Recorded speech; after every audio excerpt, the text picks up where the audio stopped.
এই আমাদের এই ধরুন এই আশপাশের 10-20 গ্রামের লোক প্রত্যেকেই ঝাল চাষ করে বা আমরা করি, এই জন্য এত ঝালের বিখ্যাত। আজকের এই কাঁচামাল এই মরিচের দাম হচ্ছে 110 টাকা প্রতি কেজি। আর এখান থেকে আমাদের এখানে বাংলাদেশের বিভিন্ন অঞ্চলে যায়, যেমন উত্তরবঙ্গে নাটোর যায়, গোবিন্দগঞ্জ যায়, তারপর ডুমার যায়, পাবনা যায়, আবার আপনার ঢাকাতেও যায়, নড়াইল যায়, খুলনা যায়। এই কাঁচামরিচটা এখান থেকে যায়।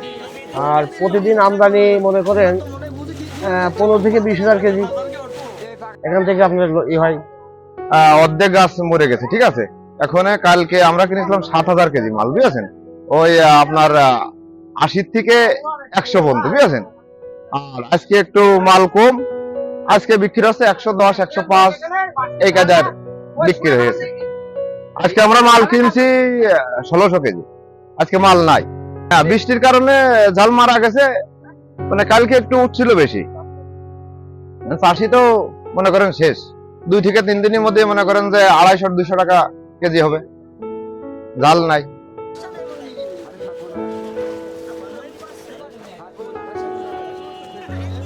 এখানে ব্যাপারী আসে মনে করেন উত্তরবঙ্গ থেকেও আসে, আমাদের স্থানীয় গোয়ালপাড়া বাজার, তারপরে আপনার শেখপাড়া থেকে আসে, বিভিন্ন জায়গায় ব্যাপারী আসে।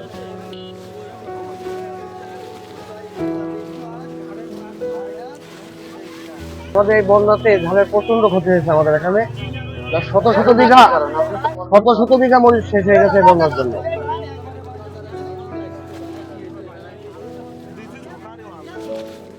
সম্পূর্ণ করে অবশ্যই দাম বাড়ার সম্ভাবনা আছে। বন্যাতে যত এত মরিচ নষ্ট হয়েছে, কিছুটা হলেও দাম বাড়ার সম্ভাবনা আছে।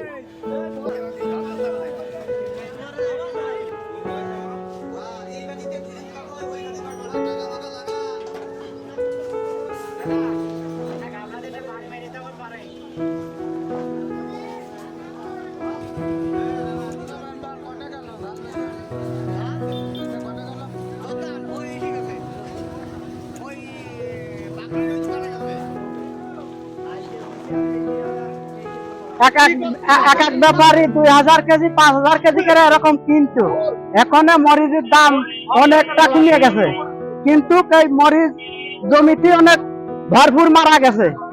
গতকালকে মরিচ উঠছিল অনেক বেশি, তার কারণে আজকে সেসব গাছে মরিচই নাই। এখন মরিচ গুলো আসছে তাজা গাছের, এখন এই তাজা গাছও বাইরে যাচ্ছে, সামনে মরিচ পাবে না। আর সামনে দাম বাড়ার সম্ভাবনা থাকতেই পারে। 1000 কেজি 2000 কেজি একজন কিনতো, এখন তো সে 2000 কেজি কিনবে না, 1000 কেজি কিনতে পারবে, কিংবা 500 কেজি কিনলো, তখন কি করবে? এই বাজার, এই নতুন বাজার, এই ফিরেগাতি, আশুরাত, তারপরে হলো সাতখোলা, এই নতুন বাজার হয়েছে। নতুন বাজারে প্রথম শুরুর থেকেই ঝালের বাজার। কারণ এলাকে যাকে এই এলাকার 200-400 বিঘে জমি বানায়, তার 100 বিঘে মরে গেছে এই বন্যার কারণে। পানি উঠে ওই দেখায় তো যাচ্ছে যে গাছ মরে গেছে। অবশ্যই বাড়বে দামটা। ভালোটা বিক্রি হলে 110, আর ওই যে 85টা ওটা হলে 60, 70, 80 এরকম বিক্রি করে। এখন নাই পেলে কথা আমরা কালকে তুলেছি 32 কেজি আর 27 কেজি, আর আজকে এখনো মাপিনি। এইগুলা 15 টাকা করে কেজি তুলি, আর একটা তো খাবার দেয়, আর গাড়ি ভাড়া 25 টাকা। আপনাদের বাসা কোন জায়গা? আমাকে বাসা ভেটুই। কতজন একসাথে আমাকে কোনো হিসাব নেই, 2 জনে তুলি, আবার 3 জনে তুলু, 4 জনেও তুলু, এর কোনো হিসাব নেই। আজকে 4 জন তুললাম। আচ্ছা, ওইখান থেকে এসে আপনারা কত কেজি ঝাল উঠাতে পারেন? উঠান 30 কেজি পর্যন্ত উঠাতে পারি। আচ্ছা, কত টাকা কেজি দেয়? 20 টাকাও দেয়, 15 টাকাও দেয়, মানে ঝালের দাম। গতকালকে কত কেজি উঠাইছিলেন? 27 কেজি। আচ্ছা, আজকে এখনো মাপি। আচ্ছা, এই যে গৃহস্থরা কি আপনাদের এই ঝালের টাকায় দেয়, নাকি ওর খাবার টাবার অন্য কিছু দেয়? ঝালের টাকাও দেয়, খাবারও দেয়। কয়বার একবার খেতে দেয়? আমি 20 কেজির উপরে তুলতে হয় না, ঘরের সাথে অত ঝাল তুলতে পারি না। আচ্ছা, আপনার বাসাও কি একই? হ্যাঁ, আমার বয়স অবস্থা বেশি, ঠিক পাচ্ছেন ভেঙে গেছে। আপনার 20 কেজির বেশি তুলতে পারি না। আচ্ছা, আপনার পরিবারে কে কে আছে? আমার পরিবারে 1 সওয়াল আছে, আর বিটার বউ, আর 2 নাতি। বাড়ি থেকে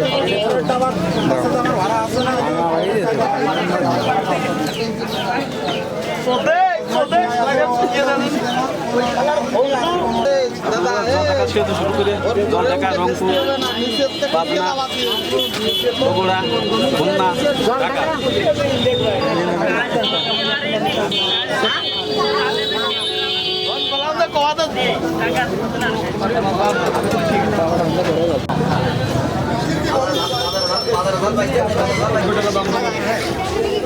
একশো করে তাই দিলাম না, ওই 100-র উপরে গেছে, 90 গেছে, ঠিক নেই বাজারে। আর গতকালকে কত বিক্রি হয়েছে? গতকালকে 60, 65, 70, 75।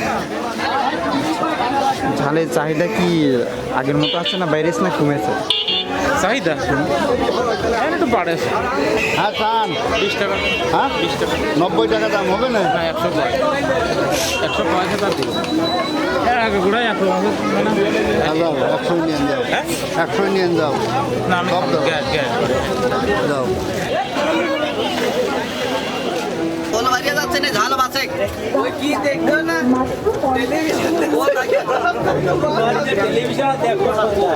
এই আমাদের এই ধরুন এই আশপাশের 10-20 গ্রামের লোক প্রত্যেকেই ঝাল চাষ করে বা আমরা করি, এই জন্য এত ঝালে বিখ্যাত। আর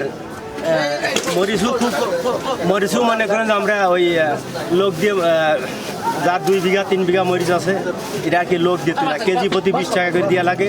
যদি আমাদের 100-র নিচে যদি আমাদের বিক্রি করতে হয় তাহলে আমাদের পোষায় না, কিন্তু আমাদের লস হয়ে যায়। দেখা যাচ্ছে অন্তত নিম্নপক্ষে 150 টাকা কেজি থাকা লাগবে, তাহলে আমাদের কৃষক বেঁচে যায়। এমন কৃষক আছে 2 বিঘা 3 বিঘা 4 বিঘা 5 বিঘা পর্যন্ত মরিচ আছে, কিন্তু তাতে দেখা যাচ্ছে জোয়ান খরচ দিয়ে জমি লিজ দিয়ে বা পরে জমি করে তো এতে লাভ করতে পারে।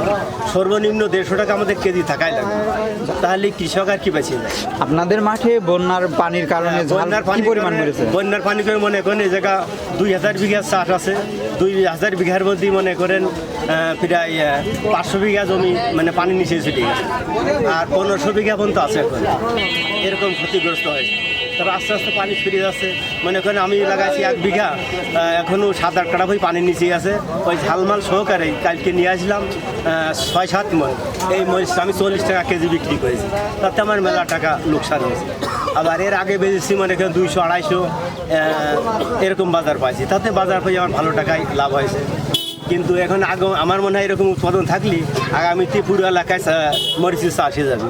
তাহলে দেখা যাচ্ছে মরিচটা আমরা ওই 2-3 এলাকা মিলিয়ে আমরা এই দেশে মরিচের যে ঘাটতি আমরা পূরণ করতে পারবো, এইভাবে কৃষক বাড়বে। সামনের দিনে কি ঝালের দাম বাড়ার সম্ভাবনা আছে? সামনে যদি দুর্যোগ না হয়, এতে যদি কমিয়ে যায় তাহলে দেখা যাচ্ছে 150-200 পর্যন্ত বাজার যেতে পারে, 200 পর্যন্ত যাওয়ার সম্ভাবনা আছে। আর মরিচ আছে, মানুষের কাছে মরিচ আছে। যদি আর দুর্যোগ না হয় তাহলে মরিচ যাই আছে, বাজার বেশি একটা বাড়বে না। 200 আর আবার কুমড়ো যাচ্ছে যে বন্যায় অনেক মারা গেছে, আবার গাছে আছে, তাতে আবার সাজ আইছে, তাতে দেখা যাচ্ছে বাজার খুব একটা বাড়বে না। হয়তো বাড়লেও 200-র উপরে যাবে না, 200-250 এরকম থাকবে। তবে 150-র নিচে থাকলে কৃষকের সমস্যা হয়। তার কারণ ওষুধ পানি যে খরচ, একটা ওষুধের দামে 300-400 টাকা দিয়ে আমাদের কিনতে হয়। তারপরে এর সার খরচ আছে, সব খরচ মিলিয়ে দেখা যাচ্ছে বিঘা প্রতি আমাদের যদি 1 লক্ষ টাকা লাভ না হয় তাহলেই তো। আপনার এই বাজার সম্পর্কে কিছু বলেন। এই বাজার মনে করুন যে উত্তর এলাকার বড় বড় বাজার আছে, এই জায়গা যে মরিচ প্রতিদিন 2 ট্রাক করে মাল ওঠে। এখানে মনে করে 7-8 গ্রাম মিলিয়ে জায়গা বাজারে অন্যান্য আমাদের নেতা শহরের থেকে মরিচ এই দিক চলে সব জায়গায় মরিচ এই জায়গা আসে, তাতে মনে করেন 2 ট্রাক করে মাল প্রতিদিন আমাদের লোড। আপনার বাজারের নাম কি? এই জায়গা কৃষক, এই জায়গা আর কি, এই জায়গা কৃষক বেশি, খাজনা পাতি নেই। আর এই জায়গার ব্যাপারীগুলো অনেক ভালো, এরা ন্যায্য মূল্য কেনে, এরা কোনো সিন্ডিকেট করে না, এরা মোটামুটি নগদ টাকায় দেয়। আবার যদি পরের দিন টাকা দিয়ে টাকা নিয়ে কোনো ঝামেলা হয় না। এই জায়গার ব্যাপারী 15-20 জন ব্যাপারী খুব ভালো ব্যাপারীরা।